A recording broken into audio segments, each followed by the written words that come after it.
Oke, ketemu lagi dengan saya Ignatius Areno Putranto, dosen program studi akuntansi Fakultas Ekonomi Universitas Sanata Dharma Yogyakarta. Materi yang mau saya bagikan kali ini terkait dengan konsep permodelan data di organisasi.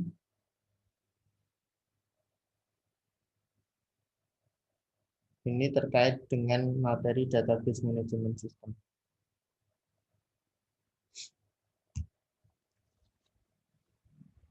Nah, yang ada di video ini adalah mengenai modeling time dependent data. Jadi nanti yang akan saya bagikan di sini lebih banyak terkait dengan bagaimana perlakuan terhadap data, di mana data itu sangat tergantung dengan waktu. Maka judulnya adalah time dependent data. Data yang bisa berubah seiring berjalannya waktu yang melekat pada data tersebut. Nah, nanti akan kita lihat contohnya juga. Oke, latar belakangnya adalah di poin yang pertama yang saya tulis dari bukunya Hover. Ini halaman 89. Bahwa database contents vary over time. Jadi konten dari database, isi dari basis data itu akan selalu berubah seiring berjalannya waktu. Ya, tentu ini juga suatu konsep yang memang sudah kita pahami kan gitu ya, bahwa biasanya dari tahun ke tahun, dari periode ke periode, data atau konten atau isi yang ada dalam basis data itu akan bervariasi. Nah, kemudian di poin yang kedua, contohnya itu juga saya ambil dari Hover ya. For example, in a database that contains product information, the unit price for each product may be changed as material and labor cost and market conditions change. Jadi, contohnya data yang bisa berubah itu misalnya basis data yang berisi tentang informasi produk. Ya, jadi informasi produk yang dijual misalnya. Nah, kalau kita bicara tentang produk yang dijual, maka kan biasanya di dalam produk itu ada informasi tentang harga yang melekat pada setiap produk. Nah, harga pada setiap produk itu kan jarang sekali yang konstan, yang tetap dari waktu ke waktu. Biasanya mengalami perubahan bisa naik atau turun gitu. Harga produk itu bisa berubah-ubah tergantung dari misalnya dari kos bahan bakunya. Kalau kos bahan bakunya turun ya berarti nanti harga produknya bisa turun. Kalau kos bahan bakunya tinggi ya nanti harga produknya bisa naik. Kemudian juga tergantung pada kos tenaga kerja misalnya. Dan selain itu harga produk juga tergantung pada perubahan kondisi pasar. Dan misalnya di periode yang sebelumnya produk itu termasuk produk yang diminati. Kemudian tiba-tiba di periode yang berikutnya produk itu tidak lagi diminati oleh konsumen, maka harganya nanti akan cenderung terus turun kan gitu. Harganya akan cenderung berubah tergantung dengan kondisi pasar. Nah, dari sini kita bisa melihat bahwa harga produk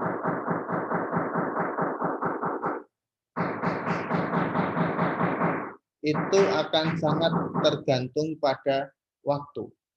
Nah, maka harga produk ini termasuk contoh time dependent data. Nah, poin yang ketiga ini, if only the current price is required, price can be modeled as a single valued attribute. Jadi, kalau misalnya harga barang ini tidak terpengaruh dengan waktu, tidak tergantung dengan waktu, ya maka sebenarnya bisa dibuat simpel, harga barang itu dibuat sebagai single value attribute. Jadi nanti ketika kita bicara tentang database produk, atributnya adalah harga barang. Bisa berdiri sendiri sebagai single value attribute. Tetapi kan itu sangat jarang terjadi. Biasanya harga barang itu akan tergantung dengan waktu. Maka di sini di poin yang keempat semakin dijelaskan kondisi logikanya kan gitu ya. However, for accounting, billing, financial reporting, and other purposes, we are likely to need to preserve a history of the prices and the time period during which it was in effect. Jadi, kenapa harga barang itu sangat tergantung pada waktu? Karena dalam konsep akuntansi kita juga perlu memaintain data historis terkait dengan harga itu. Berarti kan kita harus tahu di periode-periode sebelumnya harga barangnya berapa, saat ini harga barangnya berapa. Nah, itu yang melatar belakangi kenapa akhirnya harga barang itu termasuk dalam kategori time dependent data. Ya, karena secara konsep akuntansi, kemudian untuk kebutuhan pelaporan keuangan, kita nggak bisa bilang, kita tidak bisa melepaskan elemen waktu dari data harga produk. Nah, ini latar belakangnya. Kenapa kok harga produk itu contoh time dependent data? Dan kenapa kok harga barang itu tidak bisa single value attribute?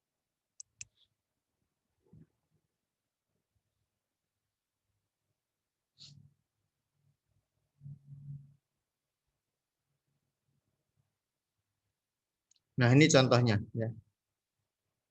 Ini database produk, entitasnya produk, ya kan? Atributnya ada product ID, kode produk itu sebagai identifier, maka di bold dan di garis bawah.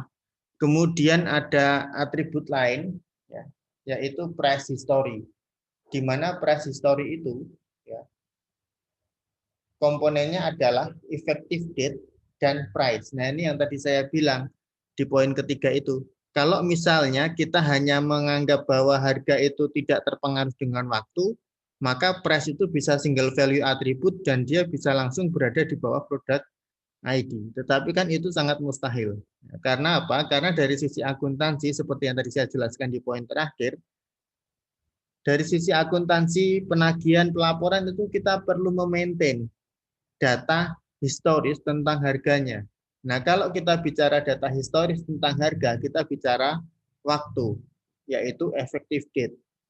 Artinya, effective date ini kan berarti konteksnya adalah kapan harga itu relevan. Misalnya, bulan kemarin harga produknya 5.000, atau kemarin ya, bulan kemarin harga produknya 5.000, bulan ini harga produknya 6.000. Nah, efektif date-nya berarti untuk yang 5.000 itu bulan kemarin, yang bulan ini efektif yang harga 6.000 efektif date-nya bulan ini. Maka dari sini kita bisa memahami bahwa price ini tidak bisa berdiri sendiri. Dia harus ada elemen lainnya, yaitu effective date. Dan ini harus sifatnya. Kenapa? Karena kita bicara konteks price history, data historis tentang harga.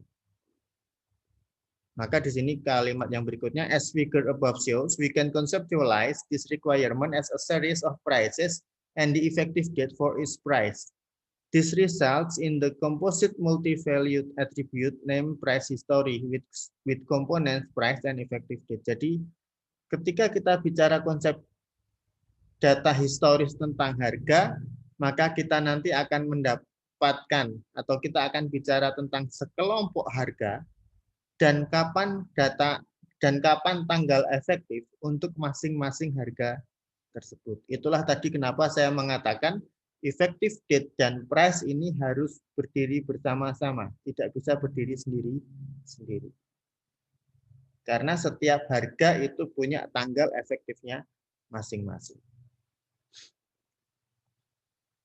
Maka price history ini composite multi-value attribute.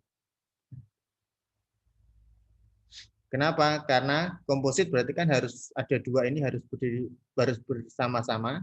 Kemudian multi value karena ada dua elemen yang harus diisi kan gitu. Maka di sini diingatkan lagi, an important characteristic of such a composite multi value attribute is that the component attributes go together. Jadi ini yang dari tadi saya sampaikan ya. Karakteristik dari composite multi value attribute ini adalah baik data tanggal efektif maupun data harga itu harus ada secara bersama-sama, tidak bisa berdiri sendiri-sendiri dan tidak bisa dihilangkan satu sama lain.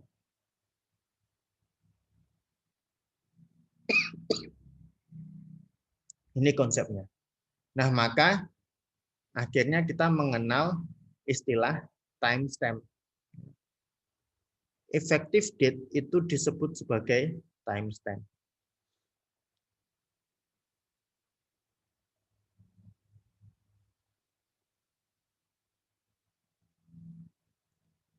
Apa sih timestamp itu?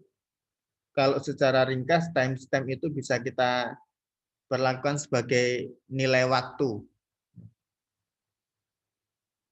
Nilai waktu di mana waktu, yaitu tanggal dan jam misalnya, itu diasosiasikan atau dihubungkan dengan nilai data tertentu. Ya, timestamp itu seperti itu. Jadi nanti kalau teman-teman melihat beberapa basis data di luar sana, yang ada timestamp-nya itu berarti ada data yang sangat berhubungan erat dengan waktu, ya, dengan periode tertentu. Di mana periode tertentu itulah timestamp-nya.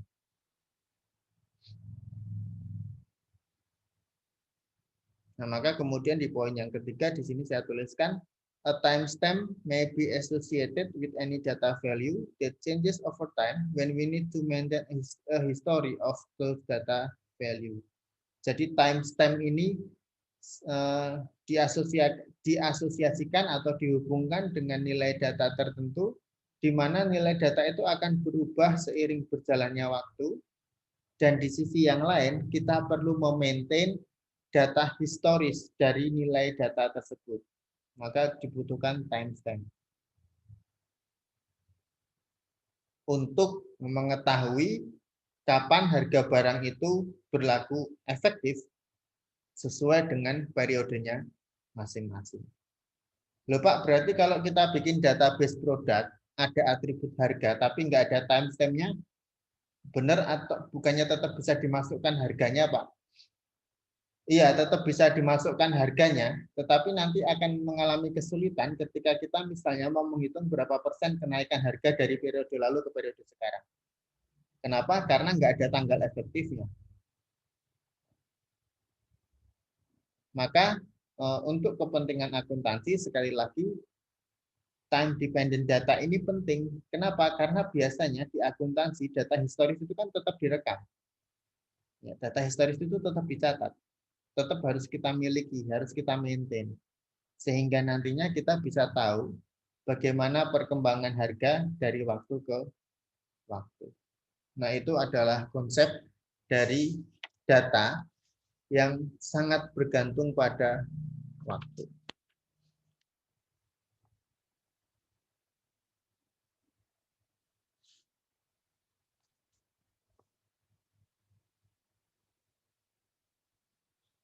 Nah, mungkin itu yang bisa saya sampaikan di video kali ini. Setelah ini kita akan ketemu lagi dengan materi tentang bagaimana sih membuat permodelan relationship yang lebih dari satu, multiple relationship antar jenis entitas. Baik, terima kasih sudah menyimak video ini. Nanti kita ketemu di video berikutnya.